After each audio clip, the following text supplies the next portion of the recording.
Mapagpalang umaga mga kabayan. Welcome sa ating panibagong update rito po sa pinakadulo nitong Calax dito po sa Kawit, Cavite. Ayan po yung Centennial Road mga kabayan. Yan po yung kahabaan ng Centennial Road. Yung pakaliwa papuntang Naik na po yan. At ito po yung intersection. Ayan mga kabayan. Oh. Yan po yung pinaka-intersection mga kabayan ng Calax. Konektado na po rito sa mismong Centennial Road. Ito na po yung Cebu City, no? Ito po yung next BGC, no? Itong areang ito mga kabayan, napakalaking potential na maging BGC or Makati itong Cebu City. Ayan po. Kaya sa mga investor dyan, local at foreign investor, mamuhunan na tayo rito, no? Sa Cebu City, rito po sa Kawit, Cavite.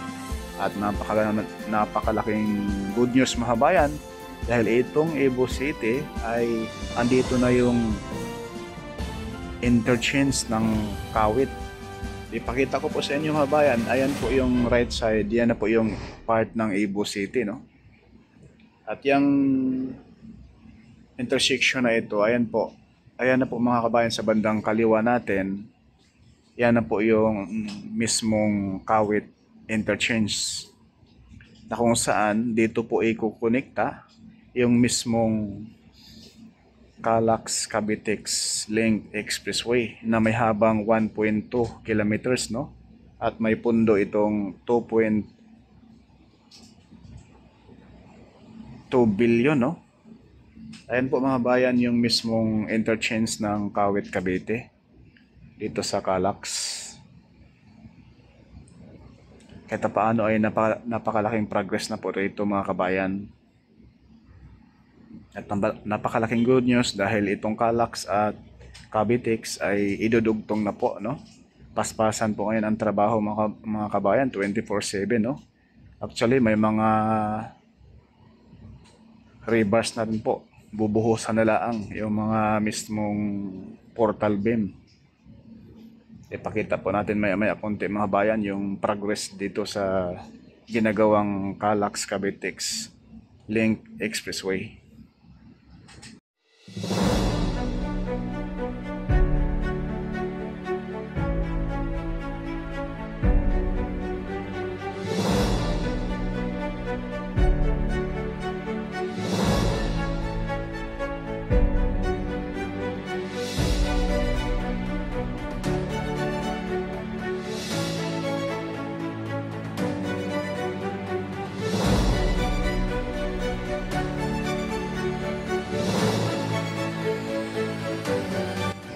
Yan sa harapan natin mga bayan, yan na po yung mga portal beam na gagawin dyan at mga poste, no? May mga rebars na po yan mga kabayan. Ayan, yung nagsanga na daan dyan, yung sa kaliwa, yan na po yung toll gate ng Cavitex, pinakadulo. Ayan po. At yung traffic na yan, yan na po yung pa-Manila po, no? Ayan po, masisilayan natin yung progress mga bayan. Yung last month, nag-update tayo rito. Wala pa pong poste dyan na yan ay tayo, no? Isang piraso pa lang na poste. Pero ngayon, ayan na. Nakapurma na po yung mga rebars para sa gagawing portal beam. At yun sa unahan mga bayan, masisilayan natin yung kulay blue. Yan na po yung bubong ng toll gate ng Cavitex.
masisilayan pa natin mga kabayan yung mismong gagawing portal beam. Napaka-siksik, liglig, umaapaw dyan sa yung nilalagay nilang mga rebars mga kabayan. Grabe. Napakatibay, no?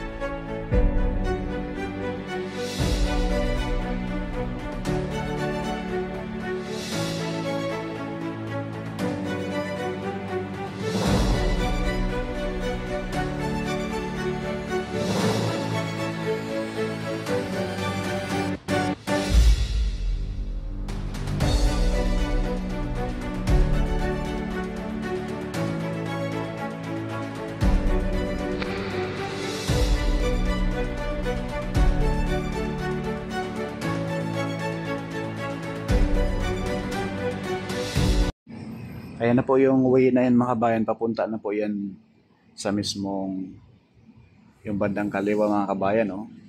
Ayan, may mga poste na. Yung iba dyan may buhos na.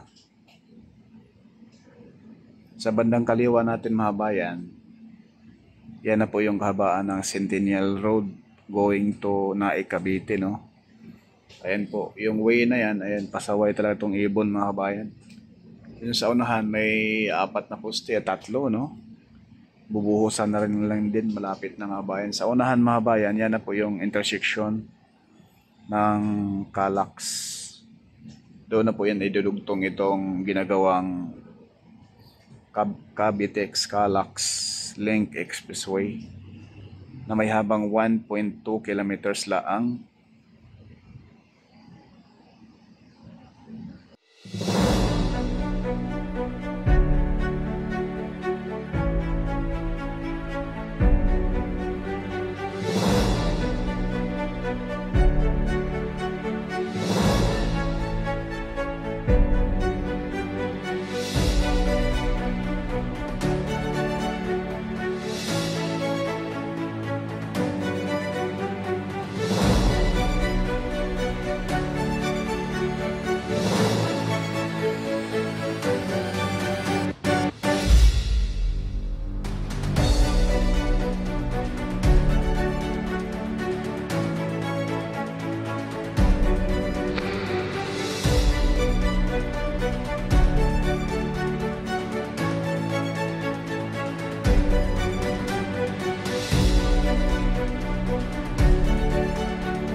Ayan po mga bayan, yan lang po muna nga yung ating latest update ngayong arong Miyerkules, January 14, 2024 dito po sa Calax Cavite Link Expressway.